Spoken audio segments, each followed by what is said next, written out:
Fentanyl, or fake oxys, they've been back in the news quite a bit recently. Yes. There was a guy from Moose Jaw this April died of an overdose from fentanyl, and then last week another guy in Melfort died of the same thing.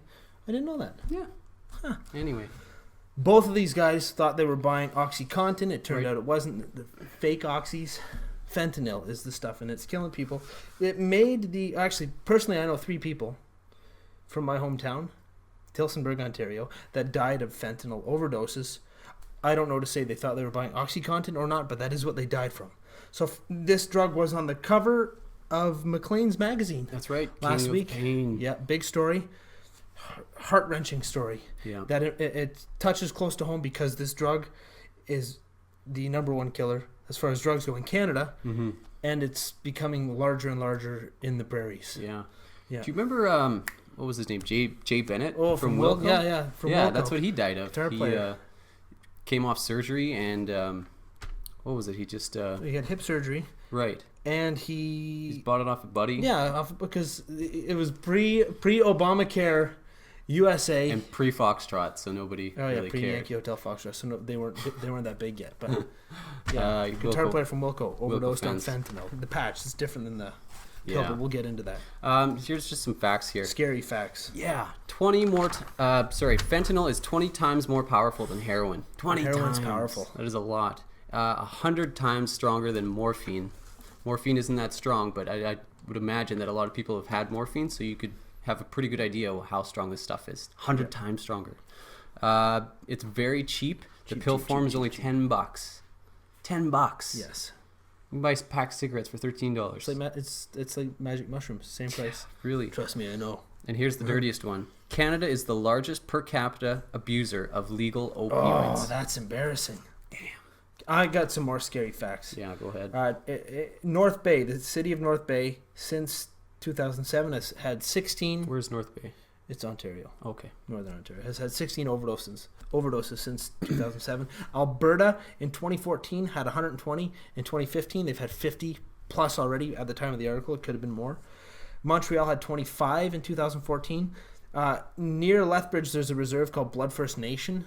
They had 16 deaths in 2014. That's not that big of a reserve. No. It just ravishes communities. Barrie has 3 methadone clinics.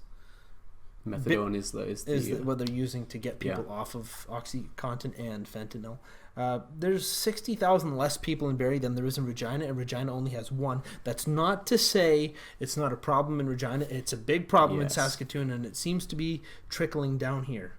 Okay? So there are 2 kinds of fentanyl. The pill form, which is what's ravishing the prairies so far, which we talked about, and the patch form, which is what killed the Wilco guitarist. Yeah. Okay, the patch form is kind of scary. It's legal. It's a pharmaceutical. You can buy it. It's for chronic pain relief. People who are fighting cancer use it. So what people are doing is they buy these patches and they cut them into strips and they suck on the strips and they get high from it. But it's impossible to evenly distribute the drug across the entire patch. So sometimes you'll cut a strip off and suck on it. You don't get high. So you pick up another one like this sucks. And it turns out 72 hours worth of pain medication is on one little strip and you just ate it all. It's too powerful. That's what people are overdosing on. Mm-hmm. It's ugly. So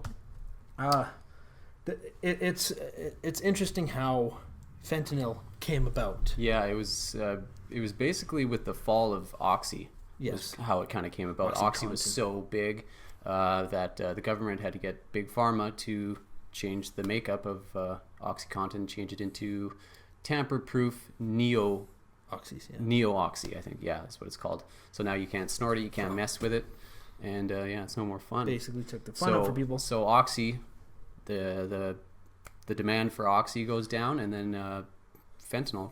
They did make OxyContin illegal now in Canada. Yeah. So you can't even buy it. Oh, right, yeah. So even more so, but it's kind of like the rise of ISIS. It came after the fall of Al-Qaeda. You're doing the ISIS of drugs, people. Yes, if you're doing fentanyl. Keep that in mind. Yes. It kind of like how after, nowadays we look back on Saddam Hussein and say, maybe we should have kept him there. So bad. Yeah. It's a lot worse without him. Yeah, we had it better with Oxy. Maybe we should have OxyContin back. So, scary stuff either way. I don't want to laugh about it and have you guys think I'm making a joke. No. It's scary stuff. Now, there's a story that was in the Maclean's article I can relate to, and I want to talk about it. It's touching. 2 brothers, Cale and Kelly Best of Saskatoon. Oh, yeah. Cale Best, 21 years old, had been addicted to fentanyl for 3 to 4 years. He had 3 overdoses, one of which he died on the doctor's table, and the doctor resuscitated him, saved his life. Keith Richards? Yeah. Saved his life. He continued to do the drug. One night he was at his dealer's house. His little brother, 19 years old, Kelly Best, came over. Big brother was kind of like, what are you doing here? Little brother was like, well, I want to get high. Big brother's exact quote was something like, I'm just going to paraphrase, I didn't want to be a hypocrite, so I just kind of let him do it. I let him do half a pill. I told him, stick around, I'll keep an eye on you, type of thing. Yeah. The next day, Kelly went home, presumably bought another pill, snorted it or whatever, and died. Overdosed. So I want to dispel this notion that being a hypocrite is by default a bad thing. It's not. If it's got to do with somebody you care about, somebody whose life you want to see better, right. Be a hypocrite. My parents used to smoke cigarettes. I wasn't allowed to. I don't hold it against them. I'm glad. I eat a lousy diet of cheeseburgers and pizza and pop and beer. I don't let my 5-year-old son have that stuff. And if he grows up to resent me for that, he's the asshole, not me. Screw you, bro. Yeah, there is no... there's nothing wrong with being a hypocrite, especially if it has to do with somebody you care about. And I can guarantee that Cale Best regrets not telling his brother to piss off I think so. that night. But even scarier than that, Cale Best was 21 years old, had 3 overdoses. One in which he died and was revived by the doctor. His little brother, the second time trying the drug, second day, overdosed and died.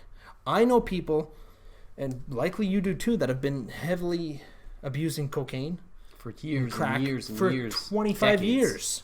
Yeah, and have never had an overdose. These, because it's just not. It's pretty rotten stuff and powerful stuff, but it's not that powerful. These 3, Cale Best, 3 overdoses in 3 years. His little brother, second time trying it, overdosed. Yeah, this shit is too strong and it's too dangerous. Don't do it.